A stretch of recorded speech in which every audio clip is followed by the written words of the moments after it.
In this video, we dive deep into esoteric hypotheses grounded in science and the mysteries of Göbekli Tepe, exploring mind-bending theories that blur the line between history, myth, and science. Some are supported by real research, others push the boundaries of what we believe is possible.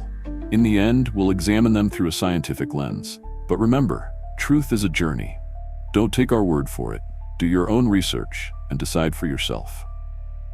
Author Zecharia Sitchin claimed the Anunnaki, gods from Sumerian texts, built ancient cities.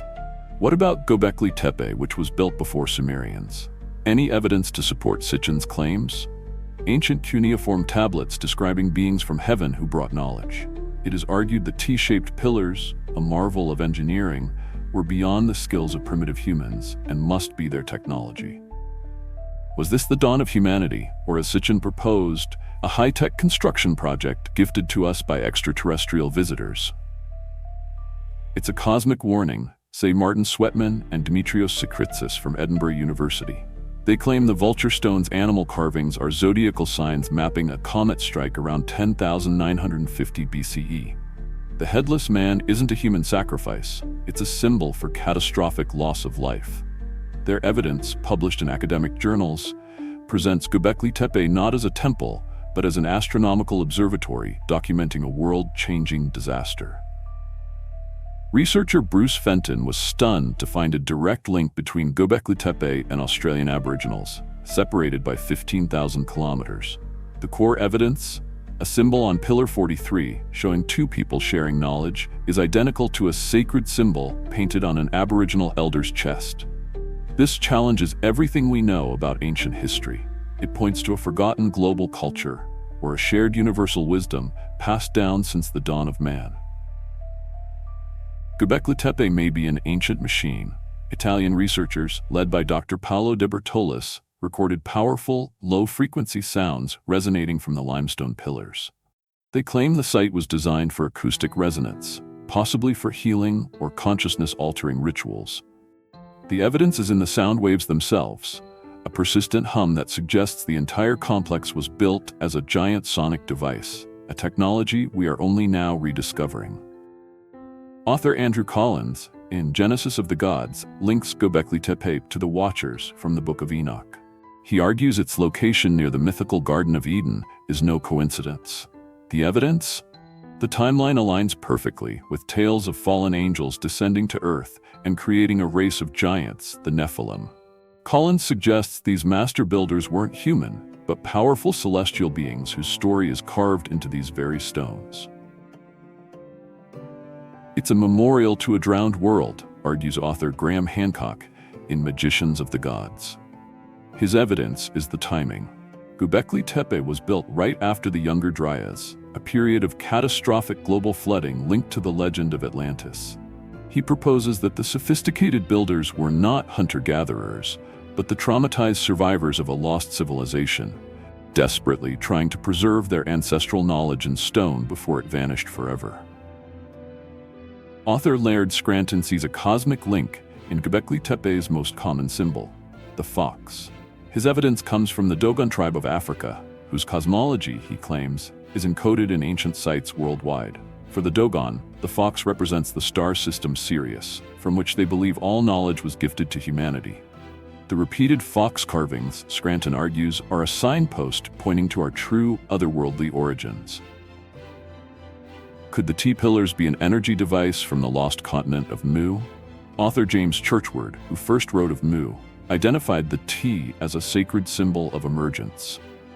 Fringe theorists note the pillars' arrangement in pairs, suggesting they could be positive and negative poles. The evidence is an esoteric interpretation.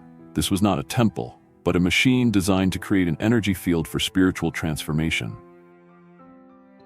Ancient astronaut theorists point to Gobekli Tepe as a cosmic council in stone. Their evidence is the strange variety of figures depicted in the carvings. We see humans, but also beings with reptilian features, elongated heads, and bird-like characteristics. They argue these aren't gods or symbols, but literal depictions of different intelligent species, some human, some not, who once gathered at this very site. It was a diplomatic hub for galactic visitors. Some theorists suggest Göbekli Tepe might be the real Garden of Eden. Its location in the Fertile Crescent, its unparalleled age, and the sudden explosion of agriculture and abundance surrounding it. The pillars, representing human-like figures, could be the progenitors or gods mentioned in Genesis. This wasn't just a temple, it is argued, but the cradle from which all of humanity and civilization sprang forth. Is Göbekli Tepe a stone library of the animals saved from the Great Flood? This theory gains traction from its location, just 350 miles from Mount Ararat, the biblical resting place of Noah's Ark. Proponents point to the vast menagerie carved onto the pillars, a stunningly diverse collection of species. The evidence, they claim, is a literal interpretation. It's a permanent, stone catalog of life, created by survivors to document the world that was almost lost. Archaeologist Klaus Schmidt, the original excavator, confirmed Göbekli Tepe was deliberately buried. The mystery he left behind is why.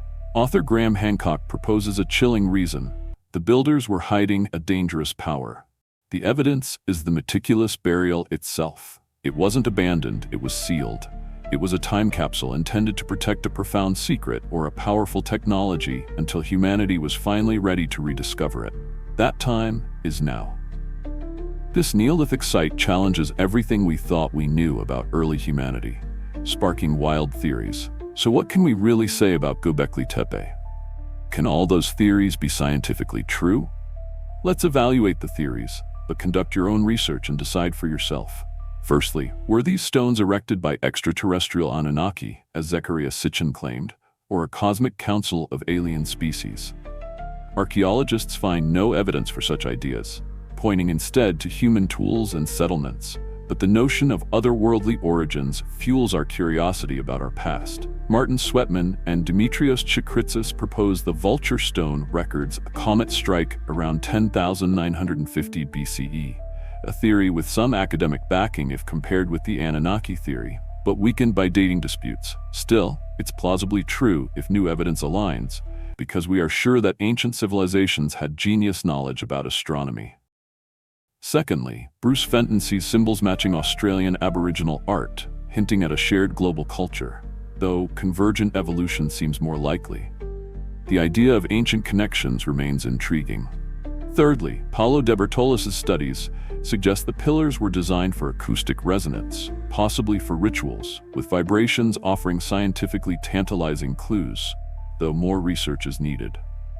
Fourthly, claims of biblical ties, like the Garden of Eden or Noah's Ark, or lost civilizations from Atlantis to Mu, lack hard evidence but resonate with our love for mythic origins.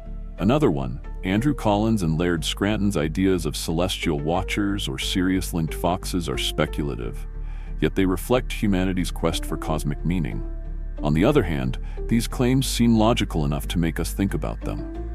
Most compelling is the confirmed deliberate burial of the site, as Klaus Schmidt noted, perhaps a ritual act or to protect something profound, as Graham Hancock suggests.